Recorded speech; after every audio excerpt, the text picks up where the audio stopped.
Oh, I'm sorry. I thought it was Marconi radio. That's Mexican radio. I'm sorry. Alan Lutens, welcome. Marconi. Yeah, but this song was Mexican radio. Oh, listen to a few more. There. Mm-hmm. Yeah, one of the classics, one of Walla Voodoo's greatest hits. I dial it in and tune the station.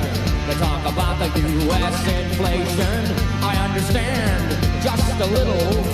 Yeah, back in the days, that's what the kids used to listen to until their mom stole their records.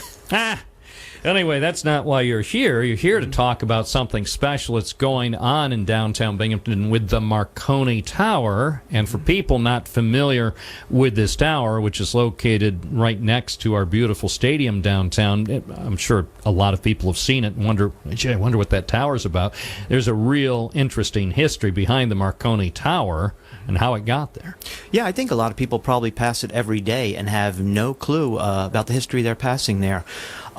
The tower was built in 1913 by Guglielmo Marconi. He was one of the pioneers of radio, or more properly, I should say wireless communications, because I think people take wireless communications for granted. Of course, there's radio and TV, but just think about something simple like your garage door opener. That's wireless communication. You push a button, a door opens. That in medieval times would have been considered magic, you know. That's modern radio and TV and things like that are modern magic. And part of it started right here in Binghamton. Up until that point, up until 1913, people didn't even have radios yet. All they could really send was like Morse code, dots and dashes through wireless. And it was only through ground stations from point to point. So news organizations, radio, train stations, they had wireless stations set up to communicate. This tower was part of an experiment to see if wireless communication could be used in a mobile situation. There was a train that traveled from Scranton to Binghamton, and they set up two stations, one in Scranton, one in Binghamton, with two huge towers, big aerial between them, and a big station set up in one of the cars on the train to see if they could communicate between the ground stations and the train. And in fact, the experiment was a success. It was the first ever communication with a mobile device, and could be considered at 105 years ago the granddaddy of our mobile phones now. That's remarkable. And I've heard a little bit about the story in the past, so I've heard from other people and other interviews, and even talking occasionally with the Broome County historian Jerry Smith about the significance of this tower going back to just over a century ago.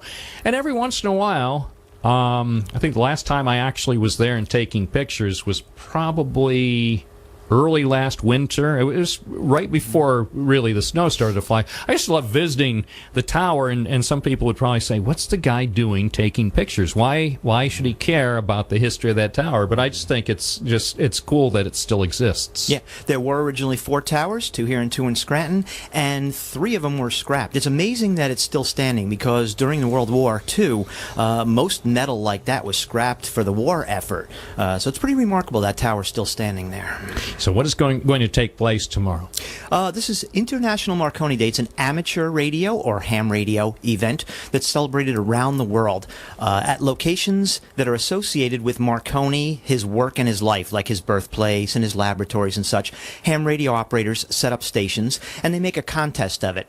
Amateur radio operators will see how many of these stations around the world they can contact in a 24-hour period. And of course, since we have a prominent site associated with Marconi, the Binghamton Amateur Radio Association will be hosting an event to provide communications from that site as well as part of this contest event. And what time will it start tomorrow? We're going to be setting up at 8, hope to be on the air at 9, and we'll be operating as long as our fingertips hold out. I got a portable heater and a tent. I understand it's only going to be high in the 40s, so we'll try and stay warm, and I think the event technically ends at 8 p.m. We're not going to be out there that late, but we'll pretty much be out there all day.